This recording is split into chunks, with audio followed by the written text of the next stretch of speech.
Oke, selamat pagi. Jadi hari ini saya mau memberikan HK Lecture Series. Ini yang pertama kali tentang Key Elements of Marketing. Yang saya gagas mulai tahun 1990-an karena MarkPlus itu berdiri mulai 1 Mei 1990. Dan sejak 1 Mei 1990 memang saya kepingin supaya kita itu bisa mensimplify the complex thing. Jangan complicate the simple thing. Tetapi simplifikasi yang kita lakukan itu harus bermakna. Harus tetap justru dengan simplifikasi itu kita akan mendapatkan makna marketing yang sesungguhnya. Saya mulai dulu dengan slide pertama. Di slide pertama ini, kalian melihat bahwa saya mulai bekerja bersama Profesor Philip Kotler, Father of Modern Marketing yang sekarang berusia 94 tahun pada tahun 2024. Saya sekarang 77. Mulai 1998 baru terbit tahun 2000. Jadi kalau dihitung-hitung saya sudah bekerja bersama Profesor Philip Kotler, the Father of Modern Marketing dari 1998 sampai dengan sekarang 2024 itu sudah 26 tahun. Dan saya masih kepingin bekerja terus bersama beliau paling tidak sampai tahun 2027, yaitu ketika saya berusia 80 tahun. Kalau bisa pada waktu itu kita terbitkan buku Marketing 8.0. Pas ulang tahun 80 dan Marketing 8.0. Yang tujuannya adalah marketing for impact. Marketing untuk SDG. Sustainable Development Goal. Nah, tetapi sebelum 8.0, sekarang saya sedang bekerja dengan Iwan Setiawan yang ada di sana. Sudah 20 tahun bersama MarkPlus, sekarang CEO dari MarkPlus Inc., divisi operasional untuk consulting research dan juga marketeers. Juga Chief Strategy Officer di council kita untuk menyelesaikan buku Marketing 7.0, yaitu Neuroscience Marketing. Sedangkan saya akan bekerja dengan Jackie Musri, ini hati-hati sekali. Saya ingin membuat suatu model yang bisa lebih simpel daripada balance scorecard. Yaitu nama sementaranya Omni House Model. Jadi kalau kita lihat dari 13 buku yang kita terbitkan ditambah 1, 2, 3 yang akan terbit, jadi 16 semuanya sampai dengan usia 80 tahun. Bisa dibagi menjadi 3 kelompok, 3 kategori pemikiran. Yang pertama adalah key element of marketing yang akan kita bahas, kita dalemin pada lecture series yang pertama ini, key element of marketing. Ya. Kemudian yang kedua adalah teknologi marketing yang dimulai dari marketing 3.0, tidak ada teknologinya tetapi kita ingatkan bahwa marketing itu harus jujur. Seperti yang dikatakan oleh Nabi Muhammad, berbisnis itu harus jujur. Nah, kejujuran ini, human spirit ini ternyata berguna ketika teknologi itu makin lama makin menjadi-jadi seperti sekarang. Karena teknologi itu dengan gampang akan dipakai oleh para marketir, pelaku marketing ini untuk membuli customer. Jadi dasar yang baik sudah diletakkan di marketing 3.0. Ini teknologi semua. Nah, nanti ditutup dengan marketing for impact. Karena 2030 itu merupakan tahun puncaknya SDG, Sustainable Development Goal. Nah, karena itu kalian tahu marketing 3.0 sampai 8.0 dibuka dengan kejujuran, human spirit, kembalikan kepada spirit kita, apakah kita mau menggunakan teknologi itu untuk membuli customer, memanfaatkan fear of missing out-nya customer, atau kita pakai sewajarnya. Nah, tapi ditutup dengan nanti bahwa marketing itu harus dipakai untuk impact. Impact itu adalah istilah yang kita pakai untuk menggambarkan Sustainable Development Goal. Kalau SDG itu 17 prinsip, impact itu cuma 5P, yaitu namanya people, prosperity, planet, peace, and partnership. Nah, yang sebelah sana, entrepreneur marketing, reimagining operational excellence, dan Omni House model yang saya bekerja dengan Jackie, itu adalah bukan tentang marketing ansih. Marketing is the top line.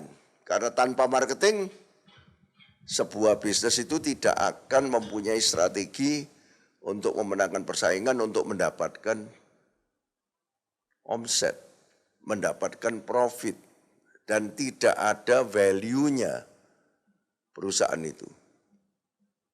Jadi series yang entrepreneurial marketing ini kita mulai dengan marketing,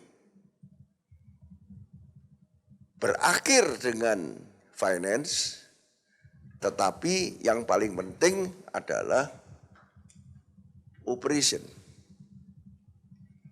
At the end of the day, kalau kita punya strategi marketing yang bagus dan dikontrol hasil finansialnya bagaimana, itu adalah hasil daripada operation. Nah, kelengkapan 1, 2, 3 ini dan termasuk linkage-nya kita jadikan series ini.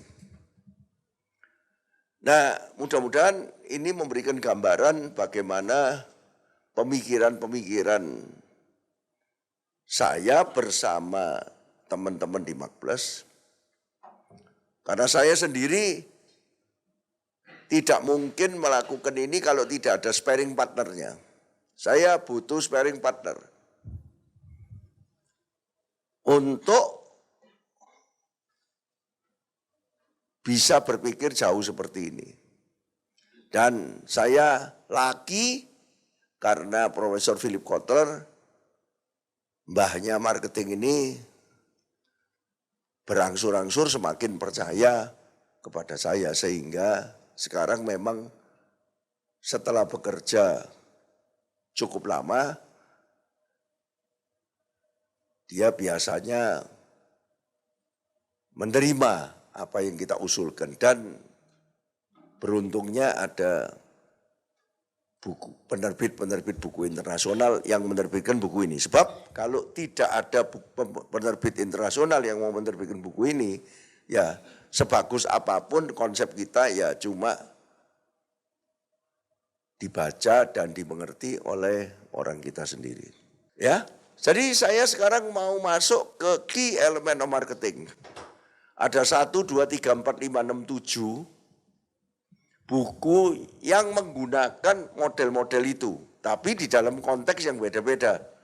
Seperti konteks ASEAN, ada Think ASEAN, ada Think New ASEAN, ini 2. Kemudian ada macam-macam. Tetapi kalau mau komplit, baca yang ini, Marketing for Competitiveness ini. Marketing for Competitiveness itu pernah dijadikan textbook kedua di NTU Singapura karena kita memang melibatkan Profesor Widenwan dari NTU sebagai co-author di situ. Nah, saya mulai dengan key element of marketing.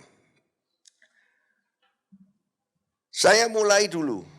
Kenapa kok saya sering menyebut marketing? Ini mulai tahun 1990-an saya sudah mulai dengan pemikiran ini. Karena kalau marketing dalam pikiran saya kalau jadi satu, ini noun.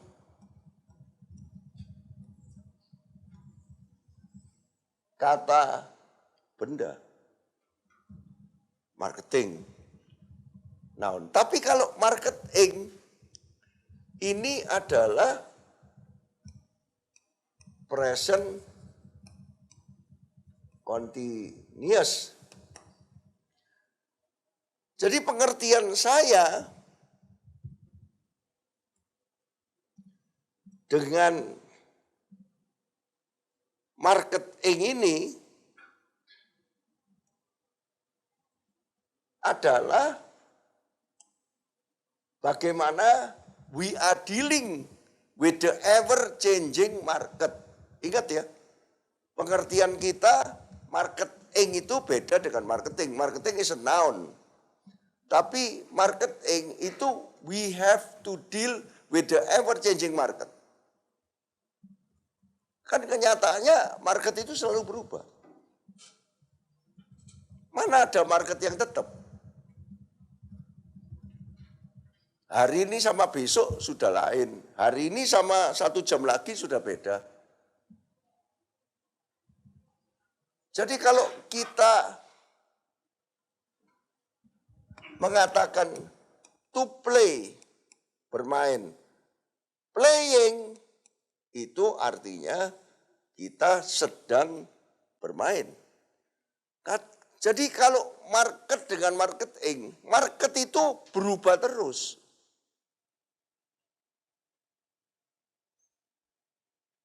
Jadi marketing itu apa? Kalau buat Mark Plus, buat saya, marketing itu how to deal. Bagaimana kamu dealing dengan ever changing market.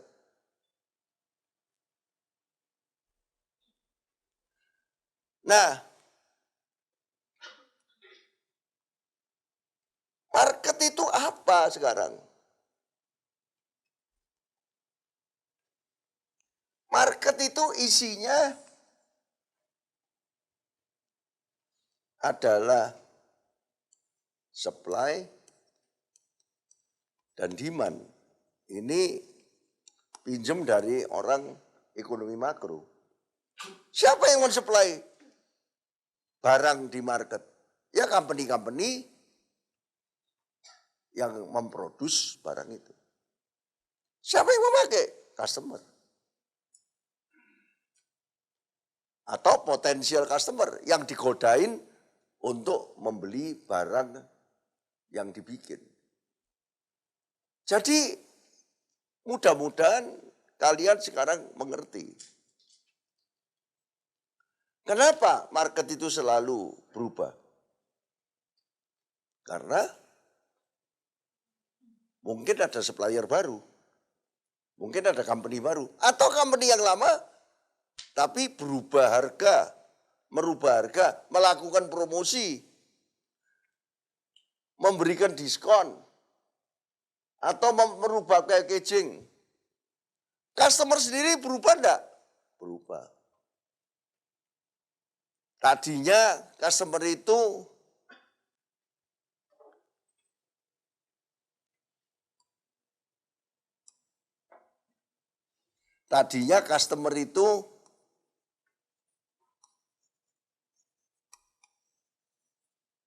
beli pada satu company. Tapi mendadak karena dipromo, customer itu pindah ke company lain. Jadi pergerakan market itu selalu terjadi setiap saat.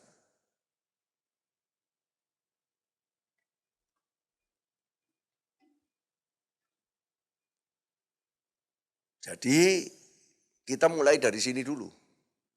Pengertian marketing itu bukan marketing as a noun. Saya bilang sama Profesor Philip Kotler tahun 1998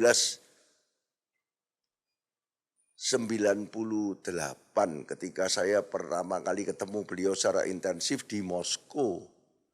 Bahwa pengertian saya, maaf kalau saya salah, marketing itu dealing with ever changing market. Itu tidak ada itu. Buku-bukunya dia yang ngomong gitu. Tapi karena ini sudah mbah, jadi dia bisa menerima pendapat-pendapat yang beda. Kalau setengah mbah, belum tentu mau. Wah ini bukunya, jurnalnya enggak ngomong gitu kok. Textbooknya, padahal beliau ini yang nulis textbook yang widely used by all over the world. Ya banyak textbook ditulis oleh orang lain. Yang menjadi standar marketing itu apa. Tetapi kan ya Profesor Philip Kotler gitu loh. Textbooknya dipakai. Dan dia tidak pernah mendefinisikan marketing itu seperti itu. Tapi saya tahun 98 ketika mulai ketemu di Moskow, saya bilang, kalau saya begini. Market itu buat saya bukan customernya tok. Banyak orang yang nganggap market itu kan sisi demand-nya. Buat saya market itu ada supply dan demand. Ada company-nya, ada customer-nya. Customer-nya bisa yang sudah pakai maupun yang belum pakai. Potensial customer. Karena, coba lihat slide pertama. Tentang key elemen marketing, ini market. Market ada di sini. Ini market. Market itu keep on changing. Ini yang kita sebut sebagai 5D. Driver pertama, teknologi. Itu di atas itu. Kalau teknologi berubah terus atau enggak? Berubah. Wong scientist itu mikir terus kok. Mereka juga bersaing untuk menimbulkan teknologi baru di segala bidang, betul enggak? Bukan yang dapat hadiah Nobel tok. Teknologi jangan mikir-mikir yang teknologi sangat tinggi.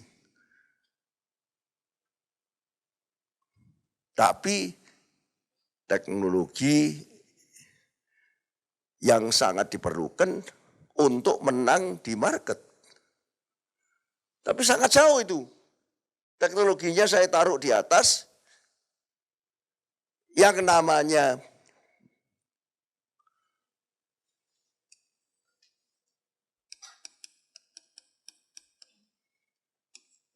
primary driver. Kenapa kok saya sebut primary driver?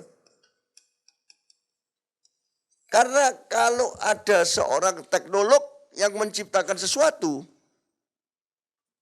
kemudian dipakai oleh sebuah company, atau usernya kepengen, kok tidak ada itu teknologi seperti itu dipakai, sehingga merangsang company pakai, itu akan berubah di market itu.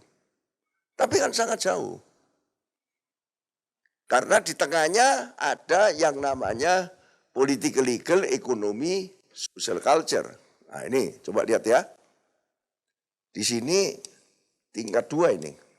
Yang lebih langsung politik, ekonomi, social culture. Ini yang saya sebut sebagai main driver. Karena inilah yang lebih ngedrive market yang ada di sini. Kalau ini ke sini, rasanya masih jauh. Kalau ini adalah main driver.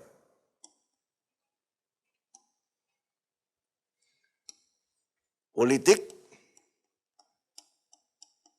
sesudah pemilu menghasilkan pemerintahan yang baru. Pemerintahan yang baru punya prioritas sendiri.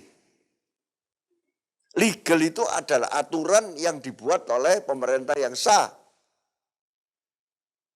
Mau pakai pemilu atau enggak pakai pemilu. Presiden Xi Jinping itu sudah jadi presiden seumur hidup. Tetapi prioritasnya tiap 5 tahun bisa berubah. Walaupun political structure-nya sama, tapi bisa saja prioritasnya berbeda.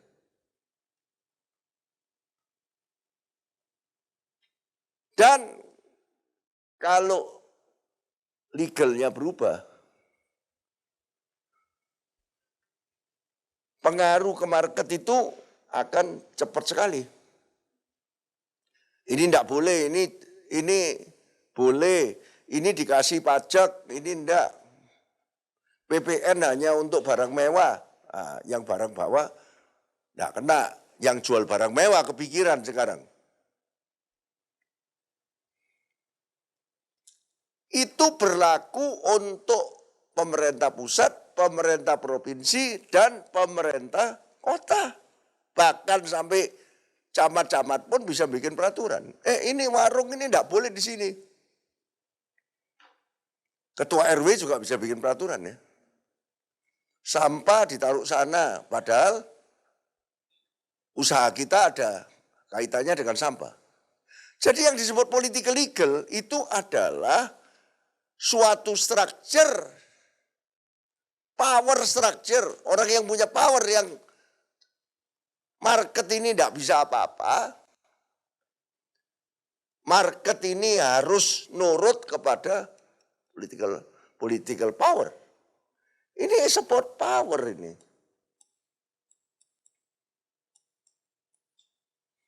Power itu bisa bikin peraturan. Dan peraturan itu mau tidak mau harus dituruti, baik dari sisi supply maupun demand. Jadi tidak penting sebetulnya peraturan yang sudah jalan. Kalau kita mau menggunakan 5D ini, drivers of change ini, harus dipakai untuk yang akan datang. Bagaimana sebuah perusahaan melihat pemerintahan baru, prioritasnya bakal kemana? Prediksi. Tidak apa-apa. Punya intelijen. Yang tahu duluan, kenal menteri, kenal wali kota, kenal bupati, kira-kira tahu, kira-kira peraturan apa yang bakal keluar ini. Nah pengaruhnya apa untuk market ini? Peraturan baru itu apakah meningkatkan demand atau mengurangi demand?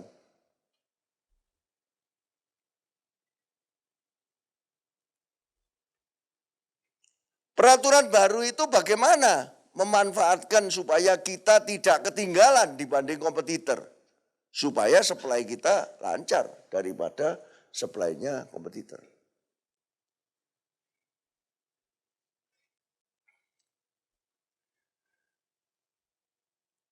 Bukan peraturan yang ada sekarang. Tapi driver of change, namanya driver of change. Kira-kira kalau kita mau membuat strategi marketing jangka panjang 5 tahun. Ya kita perkirakan selama 5 tahun itu kira-kira peraturan baru apa yang bakal keluar. Tapi untuk memperkirakan peraturan baru yang akan keluar, kan kira-kira struktur kekuasaannya siapa aja yang ada di situ dan partai ini sebetulnya kecenderungannya kemana?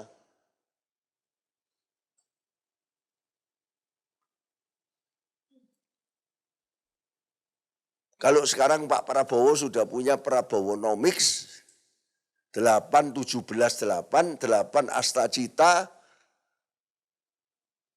8 Astacita, 17 prioritas dan 8 quick win. Ya kalau kita mau bikin strategi marketing 2025, yang harus diperhatikan quick win itu. Pemerintah pusat punya quick win 8. Dari quick win 8 itu mana yang kira-kira ada hubungannya sama kita? Oh, dari quick win 8 ini gaji guru akan naik umpamanya.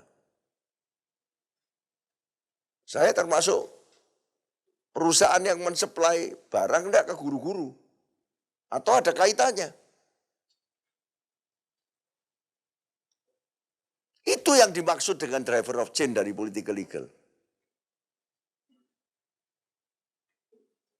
Kalau sekarang 2024 posisi sekarang lecture ini 2024. Kita tahu bahwa Presiden Trump akan dilantik 20 Januari 2025. Belum dilantik sudah bingung semua seluruh dunia ini. Perusahaan-perusahaan gede takut sekali sama Donald Trump karena tidak ada yang menyangka Donald Trump itu akan melakukan apa. Main ancam dulu dia.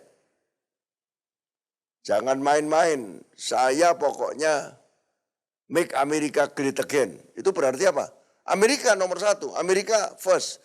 Jadi semua negara yang ekspornya ke Amerika lebih besar daripada importnya akan saya tindak. China lah yang kena. Indonesia kena enggak? Kena juga. Karena ekspor kita lebih banyak daripada importnya. Kita lebih banyak mengekspor barang ke Amerika daripada. Nah, bagi perusahaan-perusahaan yang barangnya banyak di Amerika, itu mulai mikir, kira-kira prediksinya akan dikenain pajak berapa persen. Itu loh, driver of change.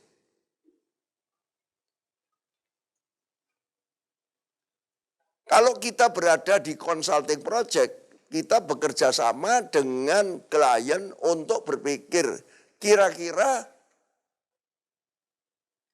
kalau Donald Trump ini jadi presiden, kira-kira apa yang dilakukan? Oh, saya dengar dari sini, dengar dari situ.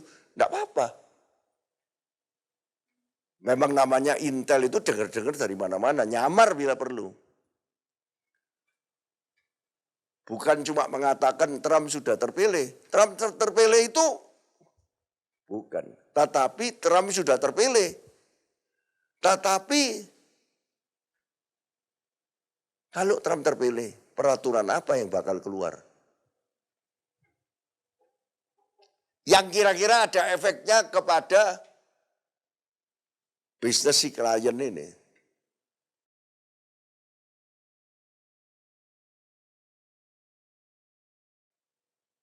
Bukan kita harus mencari yang sudah terjadi. Pak Prabowo jadi presiden, ya sudah jadi. Tapi bagaimana kebijakan ekonomi yang disebut Prabowonomics itu, efeknya ke saya. Bagaimana 8, 17, 8 asta cita, 17 key priority, 8 quick win.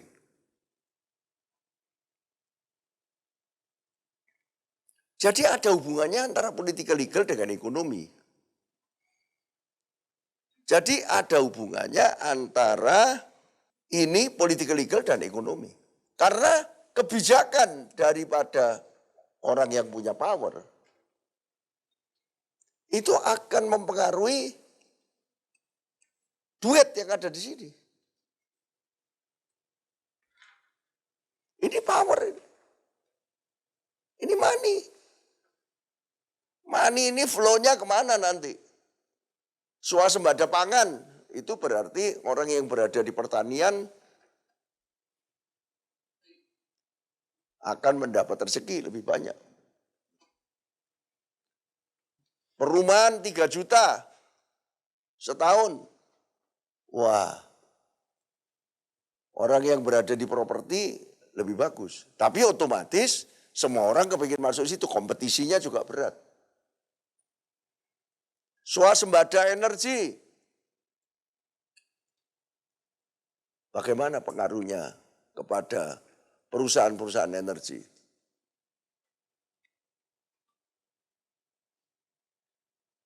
Pertamina, apa pengaruhnya terhadap Pertamina? Apa pengaruhnya pada PGN? Ekonomi hijau itu juga disinggung terus oleh Pak Prabowo. Jadi kira-kira akan dapat angin ini yang jual solar panel dan sebagainya dan sebagainya. Tetapi seberapa besar pengaruh itu? Ya semuanya prediksi.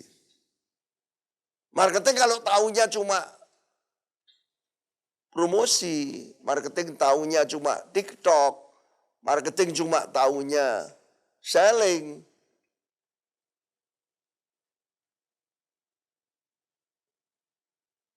Sangat tidak bermutu. Marketing kita dimulai dari mengetahui dan menguasai 5 drivernya perusahaan yang kita serve.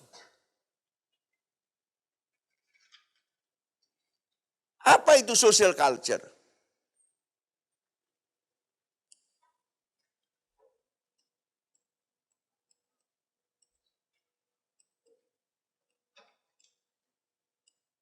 Karena ada teknologi, maka interaksi sosial itu semakin lancar. Wah, berita di sini, sana tahu apa. Sehingga menimbulkan culture baru.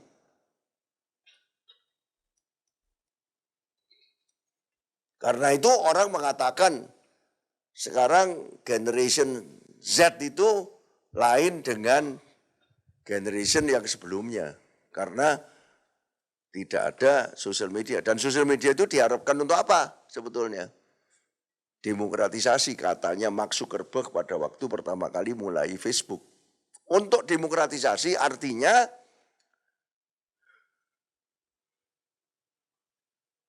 kamu bisa mengetahui informasi terbaru dari manapun, nggak usah mahal-mahal.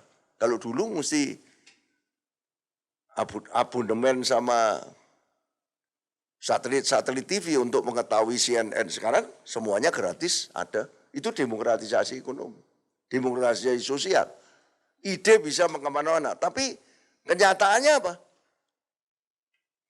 Ternyata ada yang pinter cepat mengambil, ada yang tidak pinter. Jadi tetap aja di dalam demokratisasi informasi itu tetap ada yang ketinggalan. Tapi semua sudah dikasih kesempatan. Tidak menggunakan kesempatan itu ya salahnya sendiri. Cuman, nah begitu cepatnya sekarang teknologi ini mempengaruhi di sini.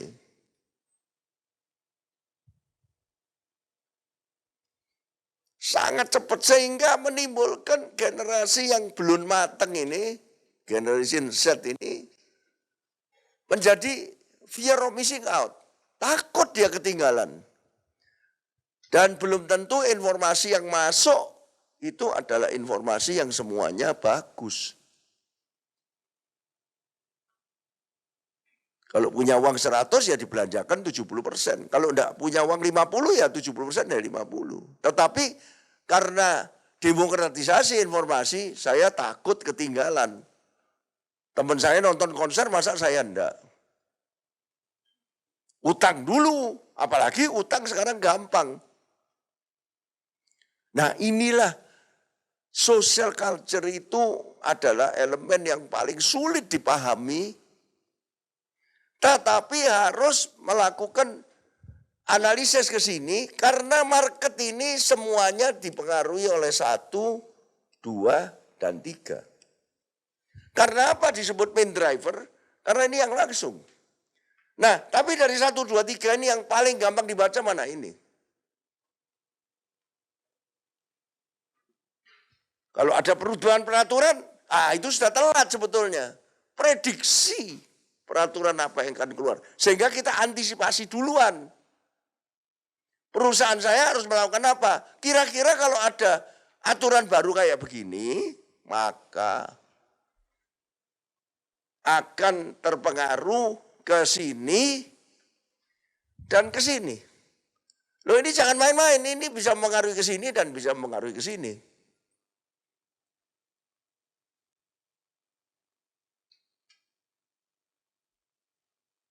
Umpamanya di suatu kota, wali kotanya bilang, enggak apa-apa.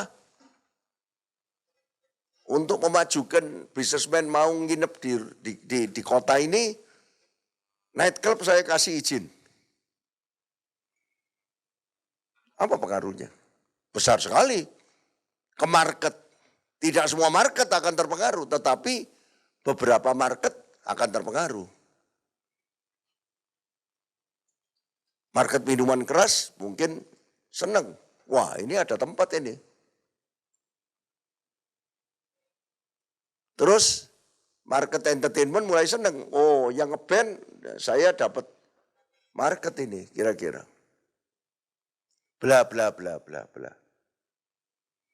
Atau sebaliknya, alkohol dilarang dijual di suatu kota karena ini haram. Nah itu otomatis market demand akan berkurang di situ. Terpisah dari apakah setuju atau tidak setuju terhadap peraturan itu. Kita mesti melihat secara jernih bahwa setiap peraturan akan mendorong demand, akan mengurangi demand. Mendorong demand berarti supply akan meningkat juga. Kalau menyetop demand, mengurangi demand, otomatis supply-nya akan berkurang biasanya. Tetapi untuk market-market tertentu memang oversupply. Terlalu banyak yang dijual daripada yang diperlukan. Nah jadi kalau kita cuma taunya ini, sebetulnya ini yang saya sebut final driver. Karena biasanya orang marketing itu taunya ini. Oh, dari laporan industri itu kan total. Total. Oh, naik sekian persen, turun sekian persen. Makanya asosiasi-asosiasi industri itu saya wawancarai pada akhir acara. Tahun depan kira-kira naik berapa persen. Itu sebetulnya apa? Asosiasi itu. Jumlah dari semua ini. Tahun depan gimana ini kira-kira? Dia sudah memperkirakan ini, memperkirakan ini, memperkirakan ini.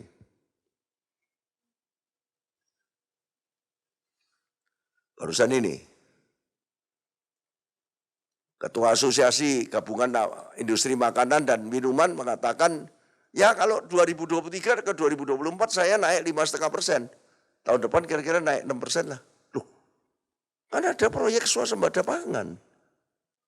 Kok cuma naiknya 1,5%? Ya itu bla bla bla banyak pertimbangan lain sehingga dia memperkirakan 6%. Tapi naik. Logistik 10% katanya. Saya gali kenapa kok 10%? Tahun ini naik berapa persen? Naik berapa persen? Tapi mobil sama motor enggak berani memprediksi. Sampai sekarang enggak berani memprediksi. Karena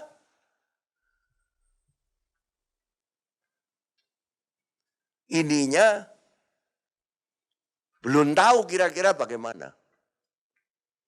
Sementara dari teknologi, ada teknologi baru yang sudah dipakai oleh beberapa pengusaha, terutama China. Electric vehicle. Tapi ternyata cuma 40.000. Makanya kalian itu harus memperhatikan industri panel itu paling penting. Kenapa asosiasi itu penting? Karena asosiasi itu ada di sini. Sudah jumlahnya dari semua. Asosiasi asuransi, tahu punya angka. Asosiasi mobil punya angka.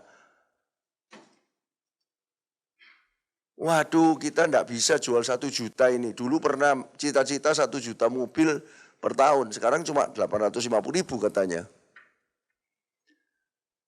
Nah, asosiasi-asosiasi sangat diperlukan karena ini, keadaan ini. Kalau kita tidak update kepada keadaan ini, ya sudah, habis. Kita cuma bisa menasihati TikTok, bisa menasihati apa? Jadi kalian tahu sekarang letaknya marketing communication itu ada di mana. Bukan tidak penting loh, penting marketing communication ini. Tapi nanti dulu. Kalau kalian melakukan marketing communication tanpa melihat 5D ini, nyasar. Karena yang komunikasinya, yang dilakukan komunikasi itu sudah tidak valid lagi. Jadi penguasaan terhadap 5D, drivers of change itu sangat penting. Itu yang membuat Marketplace itu beda sama yang lain. The more you understand about the market, the better.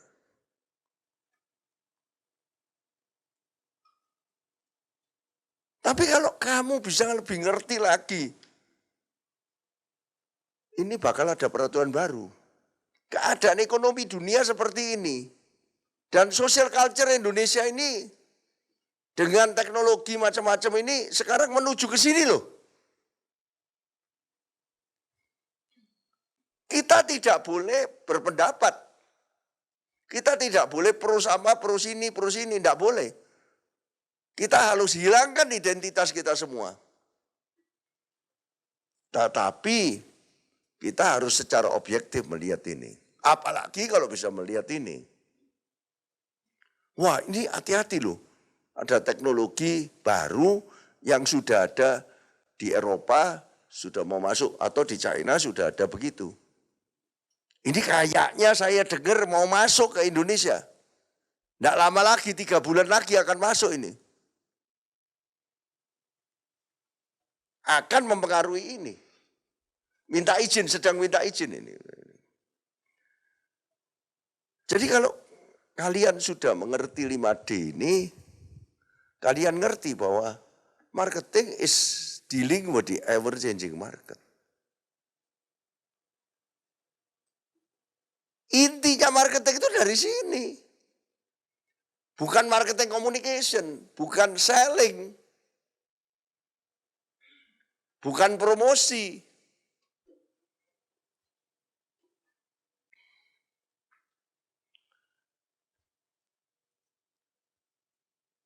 Jadi sekali lagi, slide pertama ini ada hubungannya dengan definisi marketing, ya, ever changing market. Jadi market itu selalu berubah, karena itu kita harus mengerti 5D. Slide kedua, sekarang 5D itu ada di change. Namanya kan driver of change. Jadi dengan demikian, kalau di sini berubah,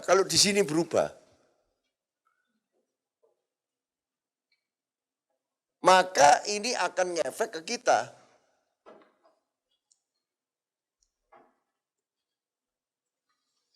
Dulu ada buku yang sangat menginspirasi saya, yang ditulis oleh Kenichi Omai, Mind of the Strategies. Mind of the Strategies. Apa itu Mind of the Strategies? Pikiran dari seorang ahli strategi. Itu cuma 3 katanya. Kompetitor, customer, sama company. Ya benar juga, company punya kompetitor ketika melayani customer. Tapi saya tambahkan C keempat itu, driver tadi masuk situ. Dengan demikian, karena driver of change itu sudah susah dipahami, makanya kita makin susah lagi melihat pergerakan kompetitor. Makanya kemudian ada yang namanya market intelligence. Market intelligence itu sudah kelamaan ini kalau membahas itu. Ini di sini punya market intelligence untuk mengetahui aja kompetitor melakukan apa itu. Bila perlu selundupkan orang masuk situ. Sampai gitu. Kotor. Untuk tahu yang ada di dalam itu apa. Itu kayak perang zaman dulu, kita menyelundupkan gadis cantik masuk jadi selirnya raja, musuh. Dia kirim informasi terus, ini mau perang, ini mau begini, kita sudah tahu.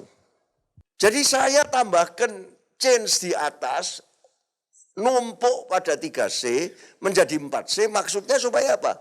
Supaya landscape ini dynamic.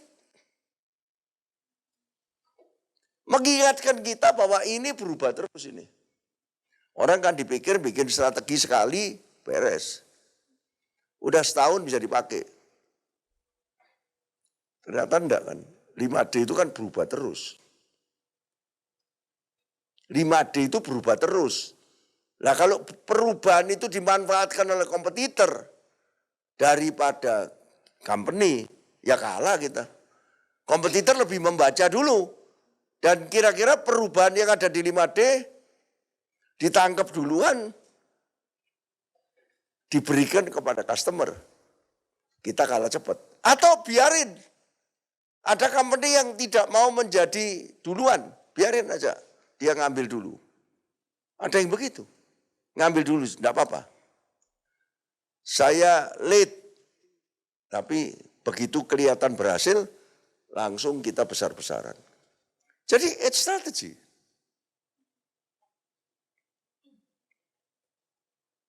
Ada yang pertama kali, pionir, ada perubahan teknologi, saya cepat bikin dealer mobil listrik.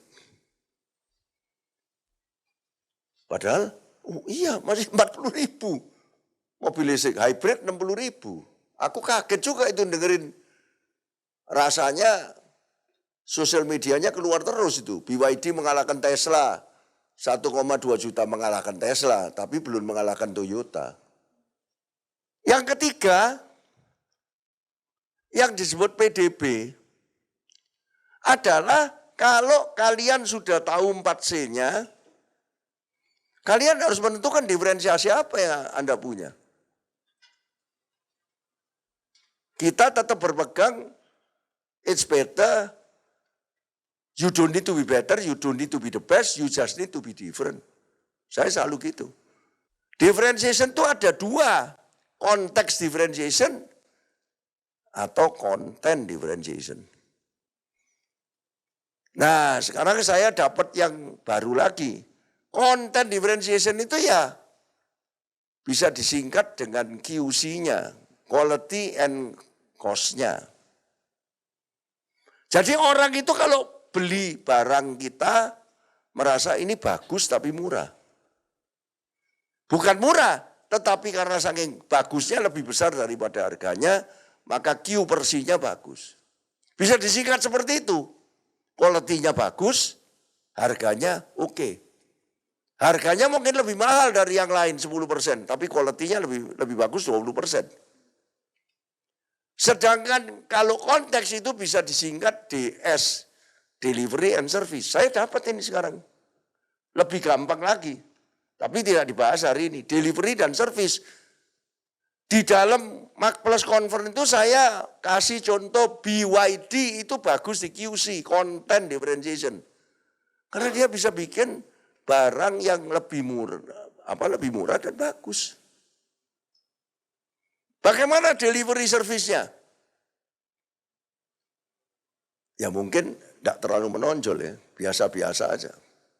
Tapi Haidilau, yang hotpot yang terkenal di Jakarta itu lebih bagus di DS-nya, itu konteks differentiation. Tidak ada restoran hotpot kayak Haidilau. Kalau kamu nunggu, cewek bisa ditawari kutek, ya tidak semua ditawari kalau sudah langganan mungkin. Orangnya lari. Kalau saya pernah ke Haidilau sekali diajak Michael, orangnya lari kayak orang mau nubruk. Aku lah heran orang Indonesia kok bisa kayak gini. Ya karena culture kita, Pak. Saya kagum sama Haidilau itu.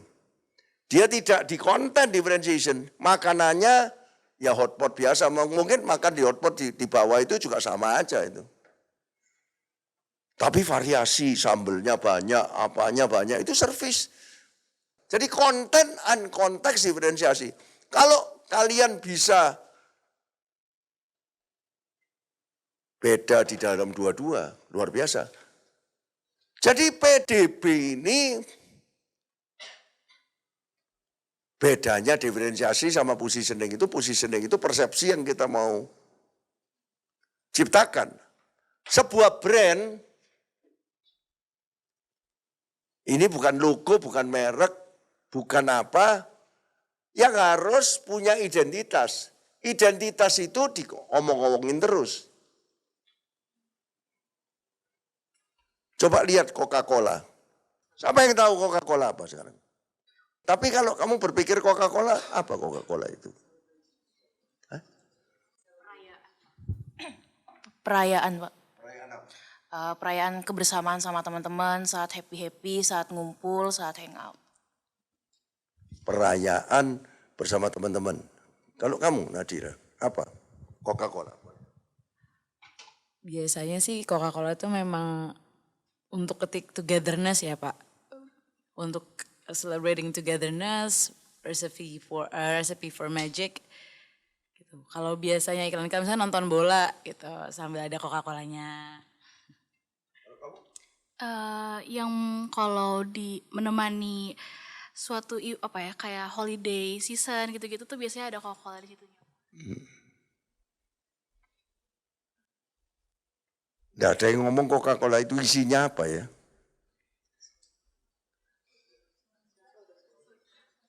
Kamu minum Coca-Cola? Kenapa kamu minum Coca-Cola? Seger. Seger.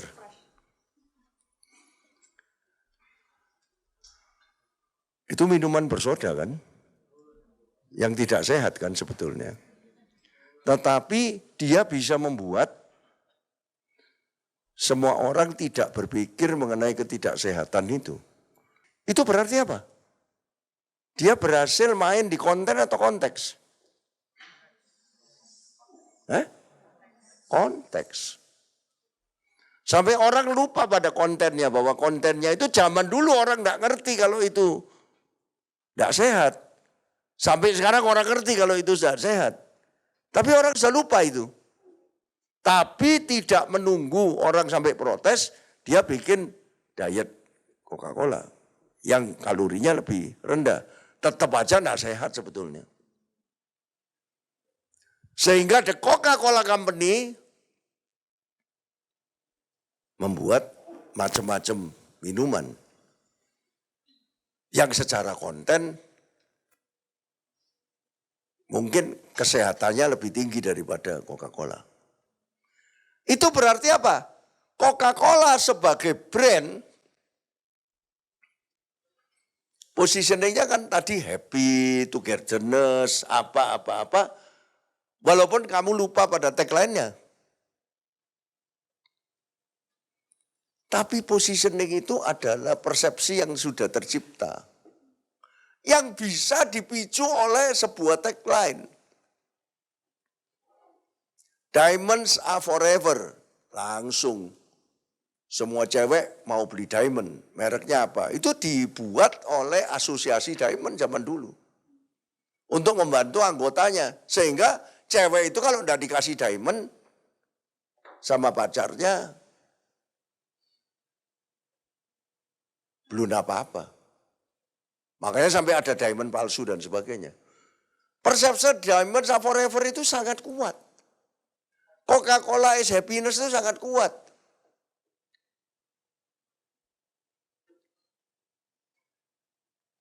Dan itu disupport oleh diferensiasinya. Jadi positioning itu baru kuat kalau disupport oleh diferensiasinya. Memang ada kediferenan di konten atau konteks.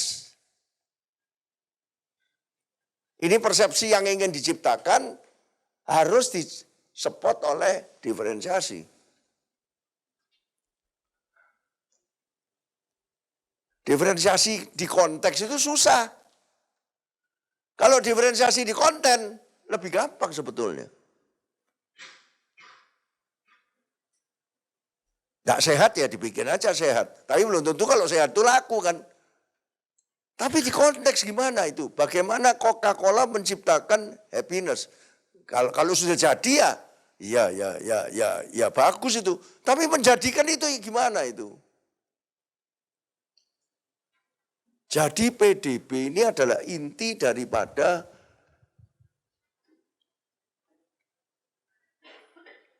strategic marketing. Makanya saya selalu bilang, marketing is not selling, marketing is not communication, marketing strategiknya itu PDB ini. Jadi kalau happiness, otomatis communicationnya mesti dibikin yang happy-happy. Jangan dibalik. Bikin happy-happy dulu. Jadi kalau marketer yang hebat, itu membuat PDB dulu, barusan bikin marketing communication-nya. PDB, kapan kamu boleh mengatakan bahwa kamu itu sesuatu? Kalau memang sudah sesuatu. Kalau belum sesuatu ngomong sesuatu, apalagi zaman sekarang. Dengan sosial media gampang ketahuan. Begitu tidak ada integriti, putus antara PDB itu putus.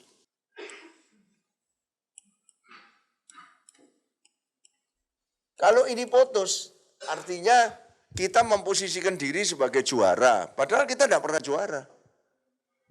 Nah jadi ini adalah contoh yang paling gampang. Jadi identitas kita, sebuah brand mesti mempunyai identitas. Kalau tidak punya identitas, brand itu jadi tidak ada artinya. Buang-buang duit. Branding, komunikasi terus, slogannya ganti-ganti terus dan tidak. Ternyata slogannya tidak mencerminkan sesuatu. Tapi ini tadi ditanya Coca-Cola keluar, togetherness, happiness. Intinya happiness sudah. Orang lupa pada isinya apa. Happiness pokoknya Coca-Cola itu.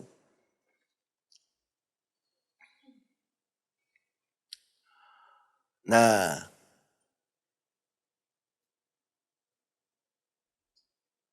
kalau sudah jadi, saya pernah masuk pabriknya Pepsi. Saya ini kan sering pergi kemana-mana. Saya pernah masuk ke McDonald University di Chicago. Ayo, McDonald apa buat kamu? Untuk mengenyangkan Pak, fast food. Sama keluarga, Pak. Sama kebersamaan, kehangatan keluarga.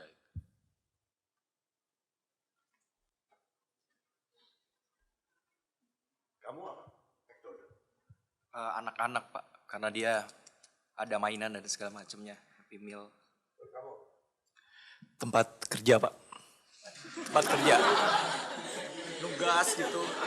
Waktu zaman kuliah tuh kita sering nugas, karena 24 jam Pak, McD itu. Kerja pada McDonald pernah? Sering Pak. Oh, pernah dapat duit dari McDonald? Ngerjain tugas Pak. Oh, jadi sebelum ada Starbucks kamu kerjanya di McDonald, ya. Saya belum ketemu. Kamu apa McDonald? Makan di mana aja pasti ketemu ada McD. Kamu apa McDonald? Tempat ngerjain tugas kuliah karena selalu ada di deket-deket kampus. Store-nya. Kamu? Comfort food. Comfort food. Comfort food? Iya. Oh. Kok enggak sama ya dengan waktu saya meninjau sana? Ketika saya ke sana, saya tanya PDB-nya apa? Saya enggak langsung. Kamu tahu? PDB-nya apa? Bukan burgernya. Burgernya bisa ganti-ganti dia bilang. Walaupun enggak pernah ganti, Big Mac itu enggak pernah ganti. Apa? Saya kaget, servisnya. Jadi dia ingin membedakan diri dengan yang lain-lain, dengan Kentucky dan sebagainya, itu servisnya. Dan ketika di McDonald University, itu manajer restoran McDonald seluruh dunia harus ikut kursus itu, seminggu gitu. Yang ngajar itu manajer-manajer yang sudah senior. Ada orang Indonesia satu, saya ini manajer Kebayoran Baru Pak, sekarang saya profesor hamburgerologi. Nah.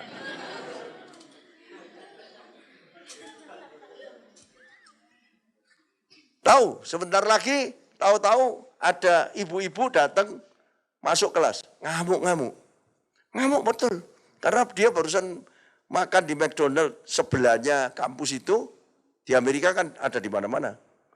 Gak puas dia masuk, ngamuk sungguhan. Suruh ngamuk di kelas, terus ditanyai gimana menenangkan ibu ini. Ini manajer semua seluruh dunia ini. Ada satu, bukan di Indonesia, datang, dia bilang, sudah, saya minta maaf atas nama McDonald, saya tidak tahu loh ini kesalahannya apa. Saya minta maaf, saya ganti apapun yang diminta. Kalau perusahaan tidak mau ganti, pakai uang saya. Gila, customer itu langsung diem, dia memuji kamu betul-betul mempunyai jiwa McDonald katanya. Jadi bukan burgernya. Diferensiasinya bukan di konten, tapi ada di konteks. Coba lihat Coca-Cola ada di konteks, hamburger ada di konteks. Starbucks ada di mana? Konten atau konteks? Konteks. Kopi kenangan ada di mana? Konteks. Saya masuk kopi kenangan di Malaysia pada waktu saya ulang tahun barusan ini. Mampir kopi kenangan, kita bangga kopi kenangan ada di sana. Saya tanya kok bisa ramai gini? Kata kenangan ini katanya. Orang Malaysia itu sebetulnya dalam hatinya. Kalau lihat kata-kata Indonesia, dia itu kepengen nyoba. Dan tidak ada yang kenangan seperti ini. Walaupun ada juga kopi Malaysia yang karena boikot ini terus jadi untung dia. Itu Pak tahu. Kita tidak takut karena konteks kita diferensiasinya kuat. Kenangan. Jadi minum kopi yang dipikir pacar-pacarnya yang dulu. Padahal sebetulnya apa itu? Jadi lebih banyak kalau kamu tidak bisa diferensiasi di konten, ya harus main konteks. Tapi ampun ini mah susahnya ini. Kamu tahu ceritanya Starbucks? Pendirinya Starbucks itu ke Itali, orang Amerika ke Itali, orang minum kopi di Itali. Kopi gitu, yang keluar espresso. Heran kan, lu kopi kok cuma segini gini, landeso. Minumnya sambil berdiri gini, minum gerak, jalan lagi. Nggak ada yang, terus dia berpikir, wah ini kalau di Amerika nggak bisa gini. Kita bikin yang bisa ngobrol, bisa makan. Jadi Starbucks itu bukan kopi ya, bahwa sesudah itu kemudian ditambah kopi dari seluruh dunia dan sebagainya. Tapi pertamanya di konteks, the third place for drinking coffee. Tempat ketiga untuk minum kopi. Tempat pertama mana? Di rumah. Tapi ketemu istri katanya. Orang kalau pacaran aja gandengan tangan. Kalau sudah suami istri kan pungkur-pungkuran duduk tidurnya. Biasa itu. Nggak enak minum sama istri itu. Katanya gitu. Orang Amerika loh ini, nggak tahu. Sini juga gitu kira-kira. Kedua, tempat minum kopi gratis di mana? Di kantor, tapi ada bos. Maksudnya bukan big boss. Small boss juga toh, supervisor, atasan. Kamu nggak kerja minum kopi, mana tugasmu? Gitu. Nah kalau minum di Starbucks kan lain. Itu ide pertama saya ketemu sama konsultan Starbucks di Hong Kong waktu itu. Aku ngomong, dia ngomong juga Starbucks. Terus waktu break tak tanyain, aku kan belajar terus tanya. Dulu kamu ya, tadi ceritanya betul itu. Iya kita yang membuat pertama, the third place for drinking coffee. What is that? The first place for drinking coffee at home katanya. You have your husband and you have your wife. Nggak enak. Pura-pura enak aja. Tapi tidak senyaman di Starbucks.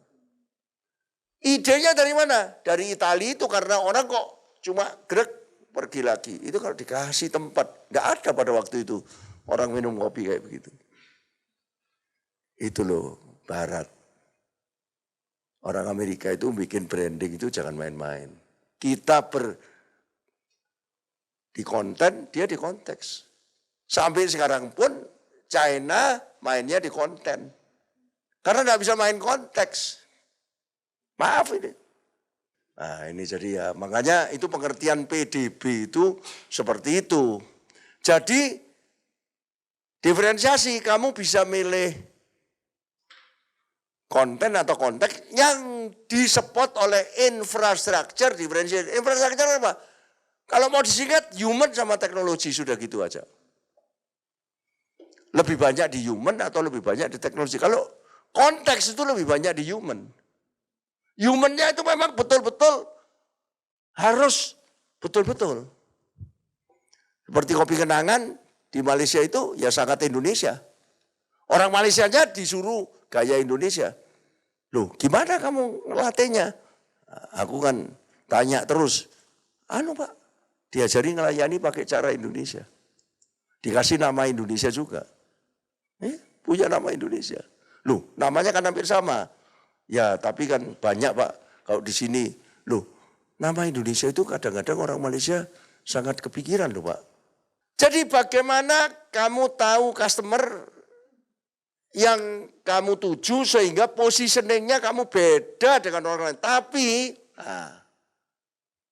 positioning ini harus ditunjang oleh diferensiasi. Jadi kalau memang happiness, ya sudah. Coca-Cola itu harus mengadakan acara-acara yang menunjukkan happy. Bukan cuma iklannya cok. Bikin event-event pun yang harus happy. Saya lihat itu bar Coca-Cola yang bisa minum Coca-Cola dan makanan-makanan. Tapi tak bilangi. 20 tahun yang lalu saya sudah pergi ke museum Coca-Cola di Atlanta, Amerika. Lihat museum Coca-Cola. Yang welcome adalah seorang ibu yang umurnya 60 di atas wheelchair. Amazing. Itu belum zamannya SDG, belum zaman 5P. Saya ternyuh, aduh. Boro-boro di Indonesia kayak gitu. 20 tahun yang lalu boro-boro mikir SDG, betul enggak? Biasanya yang welcome orang cantik-cantik, anak muda, betul enggak? Ini orang tua yang welcome. Makanya kalau mau ngomong, mau ngaku betul, marketing itu asalnya dari Barat. Mereka sampai berpikir-pikir beyond. Kita berpikir diferensiasi itu cuma konten, mereka sudah konteks. Dan konteks itu lebih susah daripada konten. Bagaimana mencari happiness itu? Bagaimana mencari third place while drinking coffee itu? Gimana? Bagaimana jualan hamburger kok servis?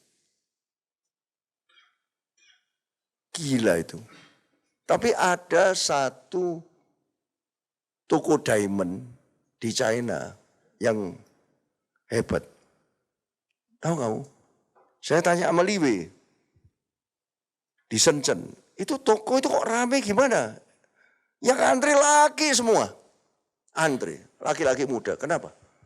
Loh, toko diamond ini rupa aku namanya. Kalau orang beli diamond dari situ, ada bungkusnya diberikan cewek, cewek itu percaya.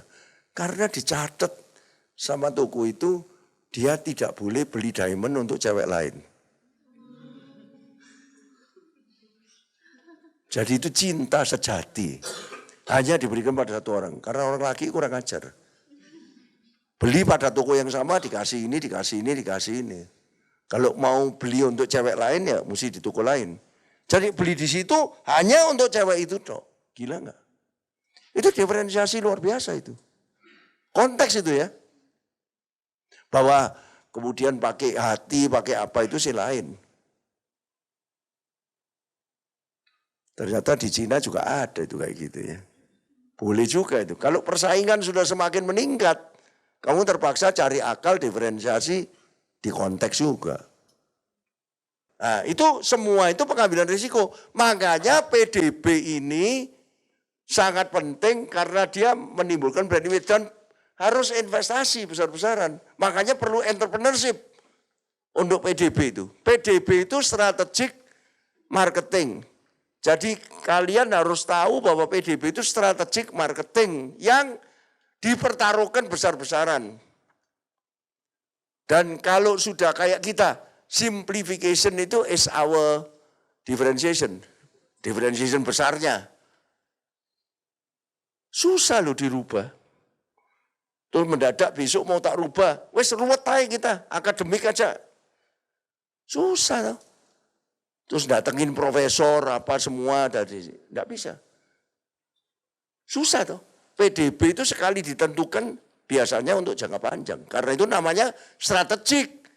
Bukan taktikal. Kalau taktikal communication, sales apa itu bisa dirubah-rubah. Tetapi strategiknya itu jangka panjang biasanya pakai diferensiasi yang susah dirubah. Sekali kamu tentukan, kamu terus begitu susah dirubah.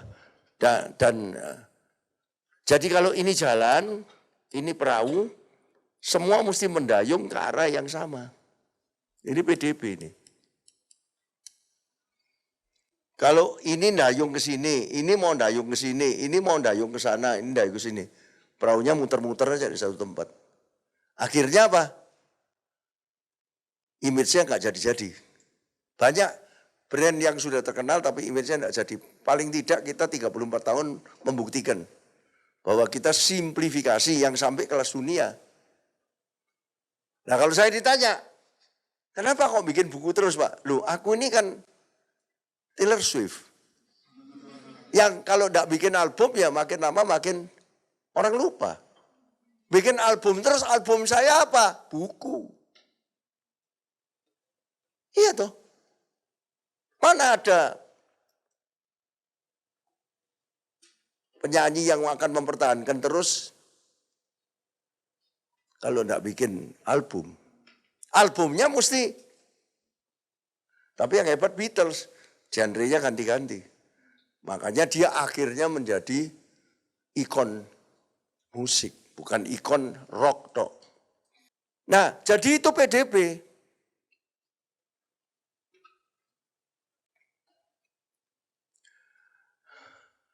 Berlaku untuk semua ya, mau corporate, mau produk, mau selebriti.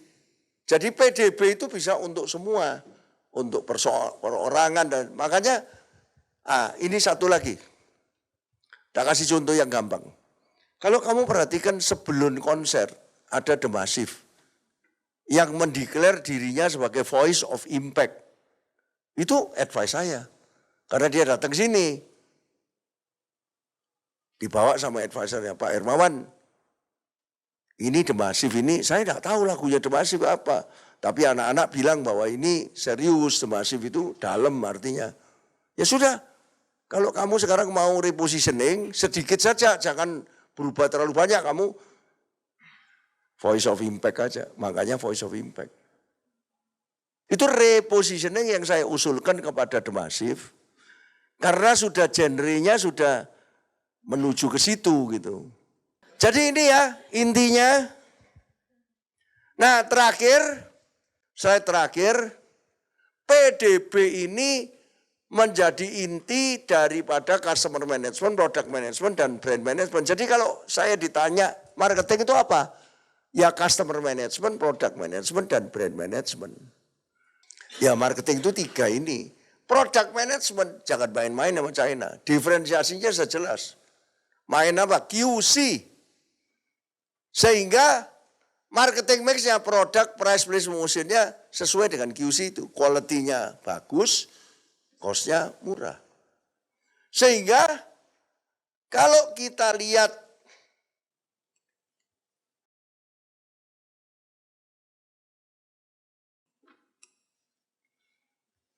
ini kekuatan China ini.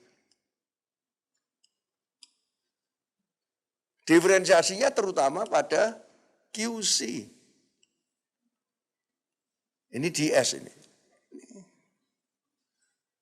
Quality bisa sama, bisa lebih bagus, cost. Terus ada yang protes, wah itu dikasih subsidi pemerintah dan sebagainya. Loh, kamu kok enggak gitu. Kan gitu aja. Dia mengambil sistem kayak begituan, negara yang menentukan semua. Sehingga semua orang yang memproduksi barang tertentu harus di satu kota. Sehingga lebih murah. Mau butuh apa ada di situ semua. Dan orangnya kerjanya 30 jam sehari. Tidak pernah nganggur, tidak pernah ngerokok. Disuruh kerja ya kerja. Jadi keunggulan di QC, di S itu jarang.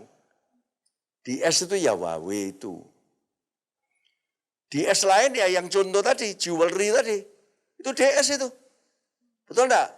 Servisnya hanya memberikan, melayani orang. Kamu mau ngirim ke siapa ini? Nanti kita kirimkan ke cewek lain, enggak boleh. Bagian dari servis. Jadi ini konten. MS, marketing mix, berarti produk, price, place, promotion. Jadi diferensiasi itu tercermin di dalam produk yang bagus, price yang bersaing, place-nya tentunya lewat sesuatu yang spesifik, dan promotionnya yang cocok dengan ini. Jadi 4P itu untuk mendukung diferensiasi sebetulnya. Dan selling, penjualannya mestinya yang dijual ya yang diferensiasi ini. Jadi ini namanya product management.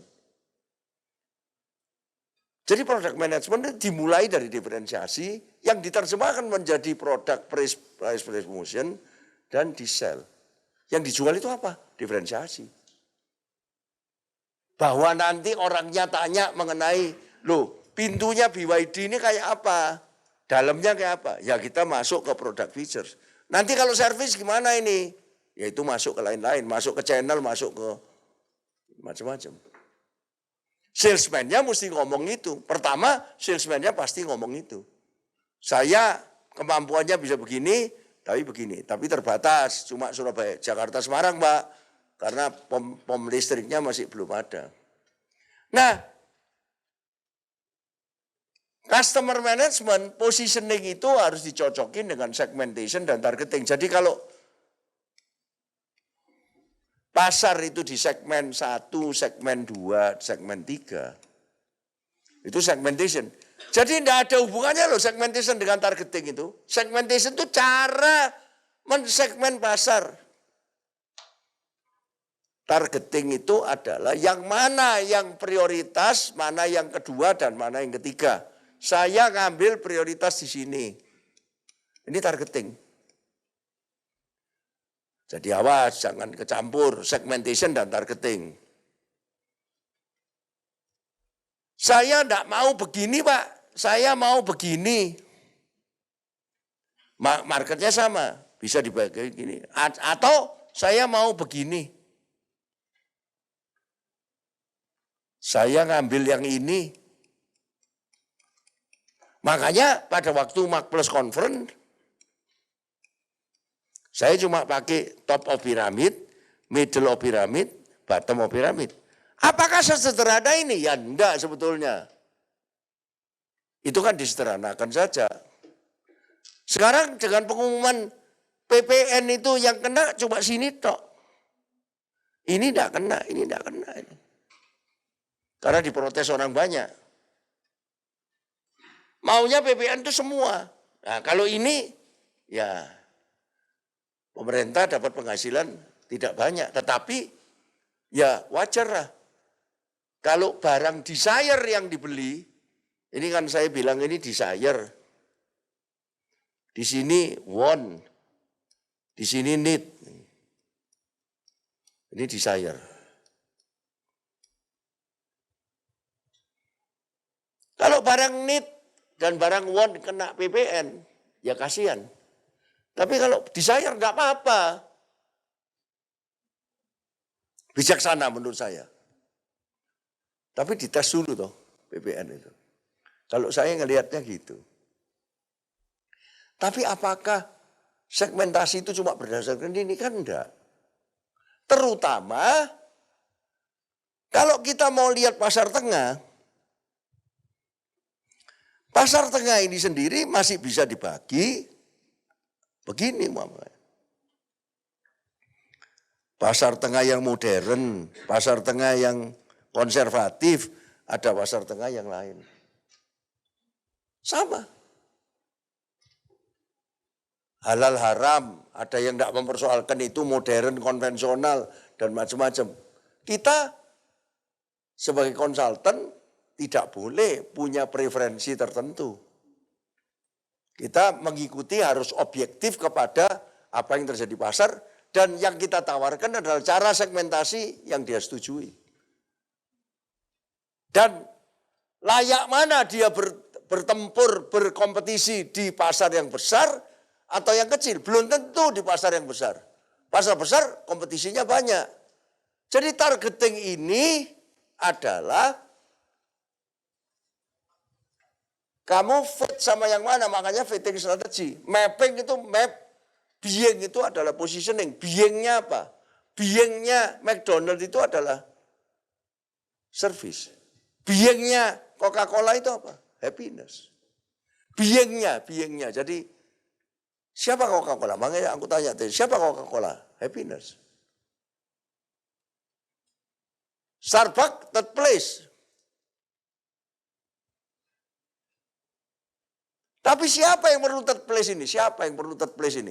Kamu bisa segmen lagi. Ya pasti kelas menengah, enggak mungkin kelas bawah. Kelas atas, mau enggak? Mungkin enggak. Ke Union Cafe mungkin.